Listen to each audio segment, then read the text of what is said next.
Maoist పార్టీకి వరుస ఎదురు దెబ్బలు తగులుతున్నాయి. నిన్న 12 మంది మావోయిస్టులు లొంగిపోయారు. ఇందులో Chhattisgarh Dandakaranya special zonal committee సభ్యుడు చైతు అలియా శ్యామ్ దాదాతో పాటు 10 మంది మావోయిస్టులు లొంగిపోయారు.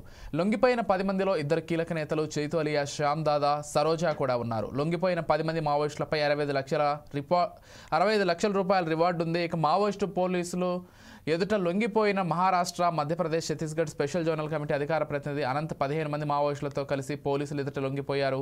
జనవరి 1 నాటికి ఆయుధాలు వదులుకుంటామని ప్రకటించిన ఒక్కరోజు వ్యవధిలోనే లొంగిపోయారు. లొంగిపోయిన వారిలో 5 మహిళా మావోయిస్టులు ఉన్నారు. ఎంఎంసీ ప్రతినిధి అనంత్ అలియాస్ వికాస్పై ₹1 కోటి రివార్డు ఉంది.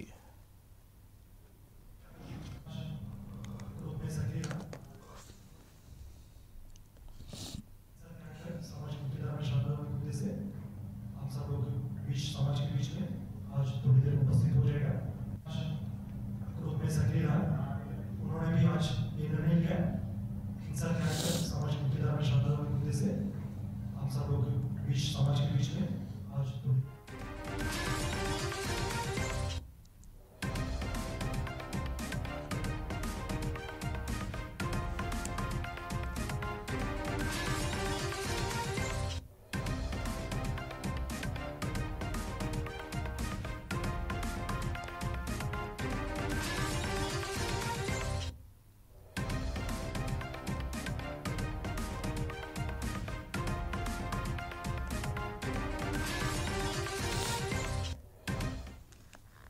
రైట్. ఇక మావోయిస్టు పార్టీకి వరుస ఎదురు దెబ్బలు తగులుతున్నాయి. జనవరి 1 అంతా లొంగిపోతామని చెప్పినటువంటి వీరు నిన్న ఒక్కరోజే 15 మంది లొంగిపోయినట్లుగా సమాచారం అందుతుంది. ఇదే అంశానికి సంబంధించి మరింత సమాచారం అందించడానికి మా ప్రతినిధి రాజేంద్ర ప్రసాద్ ఫోన్ ద్వారా సిద్ధంగా ఉన్నారు. చెప్పండి Rajendra. Thank you Vijay. Maoist పార్టీకి వరుసగా ఎదురు దెబ్బలు తగులుతున్నాయనే పరిస్థితి కూడా మనం చూస్తున్న పరిస్థితి కనపడతా ఉంది. ఇప్పటికే మావోయిస్టు పార్టీ అంతర్గతంగా కూడా ఒక చర్చ జరుగుతూ ఉంది. ఆయుధాలతో సహా లొంగిపోవాలా లేదా ఇదే సాయుధ పోరాటాన్ని కొనసాగించాలనే అంశంపై మాత్రం కేంద్ర కమిటీలో తీవ్రతరమైన చర్చ జరుగుతూ ఉంది. ఈ నేపథ్యంలోనే ఇటీవల కాలంలో కొందరు అగ్నేతలతో పాటు అనేక మంది అంటే 400 మందికి పైగా మావోయిస్టులు అయితే లొంగిపోయిన పరిస్థితి. ఈ పరిణామాలతో పాటు కగార్ ఆపరేషన్ పేరుతో కేంద్ర ప్రభుత్వం దండకారణ్యంలో వరుసగా జరుపుతున్న దాడుల నేపథ్యంలో అనేక మంది మృత్యువాతకు గురవుతున్న పరిస్థితులు కూడా నెలకొన్నాయి. ఈ పరిణామాల నేపథ్యంలోనే దండకారణ్యంలో ఉన్న ఇంకా మావోయిస్టులతో పాటు జోనల్ స్థాయి, రాష్ట్ర స్థాయి నేతలు కూడా అంతర్మథనంలో పడ్డారు. ఇటు ఒకవైపు ప్రభుత్వం, మరోవైపు పార్టీ నిర్ణయాల పట్ల సందిగ్ధ పరిస్థితి నెలకొన్న నేపథ్యంలోనే లొంగుబాటుకు ఆసక్తి చూపిస్తున్న పరిస్థితి కనిపిస్తున్నాయి. తాజాగా మాత్రం ఛత్తీస్గఢ్ రాష్ట్రంలోని జగదల్పూర్ జిల్లాలో మాత్రం మావోయిస్టు పార్టీకి మరో గట్టి ఎదురుదెబ్బ తగిలిందని చెప్పవచ్చు. రాష్ట్ర స్థాయి, జోనల్ స్థాయి దండకారణ్యం స్పెషల్ జోన్ నాయకుడిగా పనిచేస్తున్న చైతు అలియాస్ సంతోష్, మరో మహిళా నాయకురాలు సరోజాతో సహా మరో 10 మంది, మొత్తం 12 మంది ఛత్తీస్గఢ్ లో జగదల్పూర్ జిల్లాలో లొంగిపోయిన పరిస్థితి ఉంది. దంతెవాడ డిఐజీ, బస్తర్ ఎస్పీ, భద్రతా దళాల అధికారుల సమక్షంలో వీరంతా లొంగిపోయారు.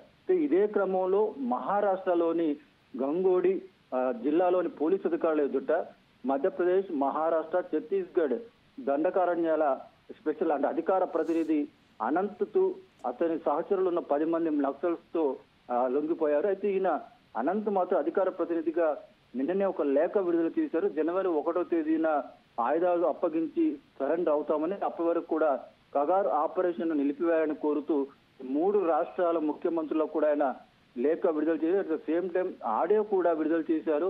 ఎక్కడా కూడా ఎవరు తొందరపడి వ్యక్తిగతంగా లొంగిపోవద్దని, సామూహికంగా అందరం సమిష్టిగా నిర్ణయం తీసుకొని లొంగిపోదామని ఆయన లేఖ విడుదల చేశారు, ఆడియో విడుదల చేశారు.